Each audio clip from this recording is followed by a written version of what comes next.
নমস্কার বন্ধুরা, উড়ান ধারাবাহিকের আজকের পর্বের রিভিউ নিয়ে আমি পৌঁছে গেছি তোমাদের সামনে। তোমাদেরকে একটা কথা বলি, তোমাদের উড়ান ধারাবাহিক পছন্দ হচ্ছে না, তোমাদের অনেক কমেন্টে আমরা বুঝতে পেরেছি। সেই কারণে উড়ান ধারাবাহিকের কিছু টেলিকাস্ট মাঝে আমরা বন্ধ করে দিয়েছিলাম। এবার তোমাদের রিকোয়েস্টেই আমরা আবার উড়ান ধারাবাহিক নিয়ে ফিরে এসেছি। আমরা চেষ্টা করি সবসময় তোমাদের রিকোয়েস্টটাই রাখার। তোমাদের প্রত্যেকটা কমেন্ট আমাদের কাছে খুব মূল্যবান, তাই আমরা সেটাকে অবশ্যই গুরুত্ব দিই। আর দেরি না করে বাংলা সিরিয়াল সমাচারে তোমাদের স্বাগত জানিয়ে আজকের পর্বের রিভিউ আমি শুরু করছি। দেখা যাচ্ছে পূজা সাইকেল নিয়ে কোথাও একটা যাচ্ছে, সেইখানে আবিরও এসে উপস্থিত। আবির পূজার হাত ধরে বলে, আমি তোর বন্ধু, তোর মনের মধ্যে কি চলছে আমি সেটা কিন্তু বুঝতে পারি। ঠিক সেই সময় মহারাজ আর সেই হ্যাকার বন্ধু দুজনে কোথা থেকে ফিরছে আর কি। তখন মহারাজ পূজাকে দেখতে পায়, আবিরও তার সাথে আছে আর আবির পূজার হাত ধরে আছে। সেই অবস্থায় দেখে মহারাজের মোটেও ভালো লাগে না, মহারাজ বাইক থেকে নেমে পড়ে। এদিকে পূজা আবিরের হাতটা তার হাত থেকে সরিয়ে নেয়। পূজা তো মহারাজকে দেখে খুশি হয়। আবির ব্যাপারটা লক্ষ্য করে যে পূজা মহারাজকে দেখে খুশি, আবিরের সেটা ভালো লাগে না। পূজা পূজা তো দেখে খুশি হয়। মহারাজ তখন পূজাকে এসে বলে, চলো পূজা, ফুচকা খাবে চলো। পূজা তো অবাক হয়, তখন বলে কি, বলে হ্যাঁ চলো, বলে সাইকেলটা স্ট্যান্ড করে নি। তখন পূজার হাতটা ধরে মহারাজ আর বলে চলো ফুচকা খাবে। তখন মহারাজ পূজাকে নিয়ে যায়। পেছন পেছন আবিরও আসতে থাকে আর ওদিকে সে হ্যাকার বন্ধুও আসতে থাকে।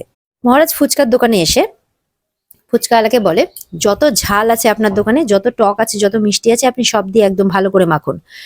এটা শুনে তো পূজা অবাক হয়, তুমি ঝাল খাবে? তখন মহারাজ বলে, তোমার পরম বন্ধুও খাবে, চিন্তা করো না।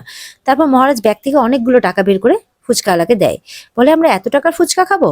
পূজা বলে, হ্যাকার বন্ধুও বলে, না খেতেই আগে অ্যাডভান্স। তখন মহারাজ বলে, সব খেয়ে নেবো তো, সব শেষ করে দেবো আজকে। তখন আবিরকে বলে, সাহস আছে তো খাবার? আবির বলে, ফুচকা খেতে আবার সাহস লাগে নাকি? মহারাজ বলে, মহারাজের সামনে দাঁড়াতে সাহস লাগে, আর মহারাজের বউয়ের গায়ে হাত দিতেও সাহস লাগে, মহারাজের বউয়ের হাতে হাত দিতেও কিন্তু সাহস লাগে। তখন আবির চুপ করে যায়। পূজাও অবাক হয়ে তাকিয়ে আছে মহারাজের দিকে। এরপরে ফুচকার সেই টক জলের হাঁড়িটা পুরোটাই হাঁড়ির পুরো জলটাই আবিরের মাথায় ঢেলে দেয় মহারাজ। আবির তো পুরো ভিজে যায়। আবির কিন্তু কোনো কথা বলে না। তারপর মহারাজ সেখান থেকে চলে যায়। পূজা তখন বলে, আমি কি তোমাকে কোনোদিনও বুঝবো না? এদিকে দেখা যাচ্ছে বাড়িতে কেউ নেই। প্রিয়াঙ্কা পুরো ঘর দেখে ফেলেছে, বাড়িতে কেউ নেই। এবার সেই সুযোগে তার হাত সাফাই করবে। বলেছে, বাহ, বাড়িতে কেউ নেই, এবার আমি আমার হাত সাফাই করব। বলে সে চলে যায় সোজা একদম তার শাশুড়ি মায়ের ঘরে, সেই আলমারি খুলে লকার চেক করতে।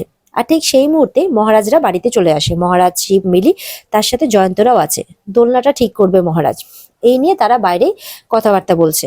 আর এদিকে প্রিয়াঙ্কা তো আলমারি খুলে ফেলেছে। তারপরে সে লকারের তো পাসওয়ার্ড দেওয়া, কিছুতেই খোলে না। তারপরে ল- ফাইনালি সে পাসওয়ার্ড দিয়ে লকারটাও খুলে ফেলে। প্রিয়াঙ্কা তো লকারের টাকা আর বাড়ির দলিল পেয়ে যায়। টাকাটা সে তার কোষাতে গুজে ফেলে, আর দলিলটাও নিয়ে ফেলে। এদিকে শিব বাইরে গল্প করছে মহারাজের সাথে, তুই আবার আমার জন্য লকআপে গেলি। মহারাজ বলে, এটা তোর ভুল ধারণা শিব, তুই যা কিছু করেছিস আমার স্ত্রীর সম্মান বাঁচাতেই করেছিস। এরপরে সেখানে ব্যাংকের লকারের চাবিও পেয়ে যায় আর সবটা নিয়ে ফেলে প্রিয়াঙ্কা। এদিকে তো প্রিয়াঙ্কা সবকিছু নিয়ে ঘরের মধ্যে আনন্দে নাচছে আর লাফিয়ে বেড়াচ্ছে। আর এদিকে মহারাজ বলছে, আমার বাড়ির এবার যারা সর্বনাশ চায় তাদের সবাইকে আমি শাস্তি দেব।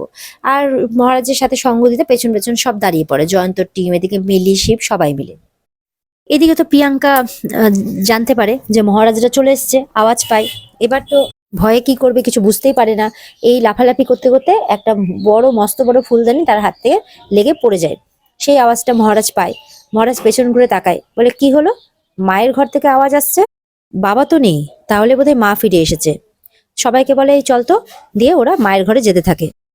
এদিকে তো প্রিয়াঙ্কা আরো ভয় পেয়ে যায়, তাড়াহুড়ো করে তখন ফুলদানিটা উঠিয়ে দেয়।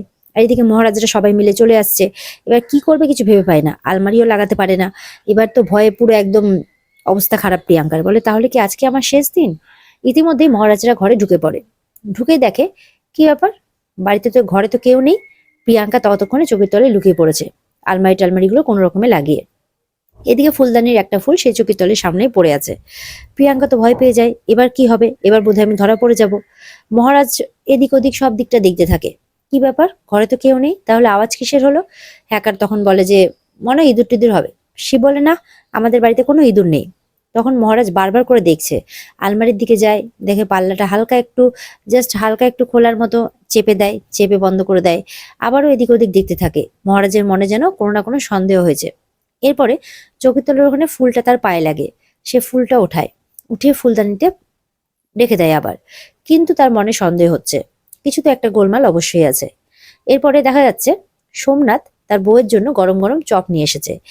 আর যেই বাড়িতে ঢুকেছে অমনি গান করতে করতে ঢুকেছে, তোমার মনটা দিয়ে যাও, তাড়াতাড়ি এসে যাও, তোমার জন্য গরম গরম আলুর চপ এনেছি সোনা, ও সোনা ও সোনা বলে গান গাইতে থাকে। এদিকে তো এটা শুনে মহারাজরা ভেতরে সবাই হাসছে, বলে দেখ অবস্থা দেখ, বড়লোক মেয়েকে বিয়ে করে তার গলা দিয়ে গানের সুর বেরোচ্ছে। চল, গরম গরম চপ এনেছে না, খাওয়াচ্ছি চপটা, চল সবাই মিলে মেরে দিই ওটাকে। শিব বলছে খেয়ে ফেলবো সবাই মিলে, বলছে হ্যাঁ চল। এদিকে তোর খাটের তলে ঢুকে প্রিয়াঙ্কার অবস্থা পুরো নাকে মুখে চোখে একাকার হয়ে গেছে। কি করবে কিছু ভেবে পাচ্ছে না। বারবার মহারাজ তো সবাই যখন বেরিয়েও যায় ঘর থেকে, তখন মহারাজ আবারও আসে ঘরে। এসে চোখের তলাটা যখনই দেখতে যাবে তখনই বাইরে থেকে মহারাজকে একজন ডেকে নেয়। মহারাজ আবারও বাইরে চলে যায়, তারা চোখের তলাটা দেখা হয় না। তখন সে দরজাটা বন্ধ করে দিয়ে চলে যায়। আর এদিকে বাইরে বেরিয়ে সমানে সোমনাথ তো অপেক্ষা করে যাচ্ছে আলুর চপ হাতে নিয়ে, যে গরম গরম চপ আনলাম, কি ব্যাপার সোনা আসে না কেন। এদিকে দেখা যাচ্ছে প্রিয়াঙ্কা যখন খাটের তল থেকে বেরোচ্ছে, তার চুল পুরো এলোমেলো, ঠোঁটের লিপস্টিক পুরো সরে গালে মেখে গেছে, কাজল পুরো লেপটে গেছে, মানে ভয়াবহ অবস্থা লাগছে তার মুখটা দেখতে, যেন কোথা থেকে লড়াই ঝগড়া কিছু একটা করে এসেছে। একদম মুঠোমুঠি চুলোচুলি করার মতো তার অবস্থা হয়ে গেছে, মুখ চোখ কালিতে ভরে গেছে, লিপস্টিকে ভরে গেছে, ভয়ঙ্কর অবস্থা। যে কেউ দেখে বলবে কি ব্যাপার, প্রিয়াঙ্কা কোথা থেকে এলো। এদিকে তো মহারাজরা বাইরে আসতেই মহারাজ সোমনাথের হাত থেকে চপটা নিয়ে নেয়, বলে কি করছিস, ওটা আমার বউয়ের চপ, তুই দে আমাকে দে। তখন যেই মহারাজের কাছে নিতে যায়, মহারাজ সেটা ছুঁড়ে জয়ন্তর হাতে দিয়ে দেয়। জয়ন্ত হ্যাকারের হাতে, হ্যাকার শিবের হাতে, এইভাবে পাল্টাপাল্টি হতে থাকে। সোমনাথ কিছুতেই চপের বিয়েটা পায় না। প্রিয়াঙ্কা ভেতর থেকে উকি মেরে সবটা দেখছে, সে বেরোতে তো পারছে না কারণ বাইরে সবাই আছে। এদিকে সোমনাথ একবার এদিক একবার ওদিক, একবার ওদিক একবার এদিক, এরকম করতেই আছে। আর মহারাজরা এরকম ভাবে ক্যাচ ক্যাচ খেলতেই আছে। আর ভেতর থেকে প্রিয়াঙ্কা দেখছে। প্রিয়াঙ্কার তো খুব রাগ হচ্ছে, কিন্তু সে যেতে পারছে না। আর সোমনাথ তো পুরো হয়রান হয়ে গেছে এদিক সেদিক দৌড়াদৌড়ি করতে করতে। আর সোমনাথের মানে মহারাজের যারা বন্ধুরা, তারা তো খুব মজা নিচ্ছে, তারা সবাই মিলে হাসাহাসি করছে।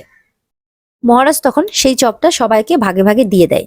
আর লাস্টে একটাই বেঁচে থাকে, বলে একটাই বেঁচে আছে, ওটা আমার সোনার চপ। সবাই তো বেশ মজা করে খেতে থাকে। মহারাজ তো চুপ করে চপটা নিয়ে দাঁড়িয়ে আছে। আর সোমনাথ জনের সবার কাছে যাচ্ছে, বলে ওটা আমার সোনার চপ বলে চিৎকার করছে। এরপরে যখন মহারাজের কাছে সেই চপটা ফেরত নিতে যায় সোমনাথ, মহারাজ বলে দেবো তো, সুদে আসলে ফেরত দেবো। দিয়ে মহারাজটা সোমনাথের মুখে ঠুসে দেয়, একদম ঠুসে ঠুসে ঢুকিয়ে দেয়। সোমনাথের তো অবস্থা খারাপ, কাঁচতে কাঁচতে পুরো নিচে বসে পড়ে। আর প্রিয়াঙ্কা তো যেন ওখান থেকে মেরেই দেবে মহারাজকে। এদিকে তো মহারাজ আবার দোলনা ঠিক করতে চলে যায়। আর পূজা ভেতর থেকে বলে, শাস্তি দেবে না, এবার তো শাস্তি আমি তোমাদেরকে দেব। এবার তোমাদের সব সম্পত্তি এই প্রিয়াঙ্কা ফ্রডের। এরপরে কোথাও না কোথাও মহারাজের আবার সন্দেহ হয়, যেন পেছনে কেউ দাঁড়িয়ে সবকিছু দেখছে শুনছে। মহারাজ আবারও দোলনাটা ঠিক করতে করতে পেছন দিকে তাকায়, কিন্তু ঘুরে দেখে কেউ নেই। প্রিয়াঙ্কা ততক্ষণে আবারও লুকিয়ে পড়েছে। আর এখানে আজকের পর্ব শেষ হয়ে যায়। তো বন্ধুরা, এই ছিল আজকের পর্বের রিভিউ। যদি তোমাদের ভালো লেগে থাকে তাহলে অবশ্যই পর্বকে লাইক, কমেন্ট আর চ্যানেলকে সাবস্ক্রাইব করে দেবে। দেখা হবে তোমাদের সাথে আগামীকালকে নতুন পর্বের রিভিউ নিয়ে। আর আজকের পর্বে বিস্তারিত দেখতে অবশ্যই তোমরা স্টার জলসার পর্দায় নজর রাখবে। তাহলে চলো, দেখা হচ্ছে আগামীকালকে। ভালো থাকবে সবাই, টাটা।